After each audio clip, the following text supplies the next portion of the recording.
خان صاحب دا بلی ہوئے تے انہاں تک کے گل پڑھاؤ کہ میاں جی خان صاحب جن دل ہے حکومت دیو تے جن دل ہے وزارتاں دیو اسا نیڑے بھی نہیں آؤندے آکو کھان پین والیاں شیاں سستیاں رکھو غریب روٹی کھاندے رہا دال تے کنک سستی ران دیو دوجی ہر شے تواڈی ہے جاندی ہے قابو کرو دال روٹی سستی ران دیو غریب کھا لین بس اور کسی چیز کی ضرورت نہیں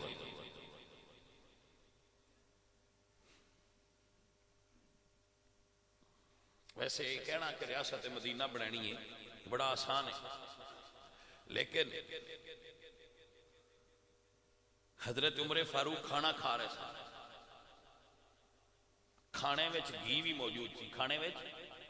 گھی موجود سی ایک بدو آیا تے وہ نال آپ دے بہ کے کھانا کھان لگ پیا وہ آیا تے آپ نے فرمایا آجا بیٹھ کے کھا لا وہ گھی زیادہ کھاوے بدو روٹی گھٹ کھائے گھی زیادہ کھائے تو آپ حیران ہو کے تو پوچھ دینے کہ یہ بھئی گھی زیادہ کھا رہے ہیں روٹی کم کھانا ہے تو گھی کدی نہیں کھایا اس رکھے جی لبے تے کھاواں باہر گھی نہیں مل رہا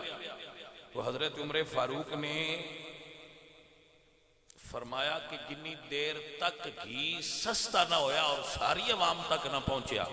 میں گھی نہیں کھانا انہیں گھی کھانا ترک کر دیتا خشکی دی وجہ تو پیٹ چو آواز آوے تے آپ انگل رکھ کے فرمان اپنے پیٹ تے کہ جنی دیر تے غریباں گھی نہ کھایا میں تینوں گھی نہیں دینا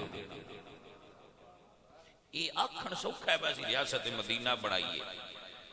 لیکن ریاست مدینہ نو عملی طور تے بنا کے وکھانا ایڈا آسان نہیں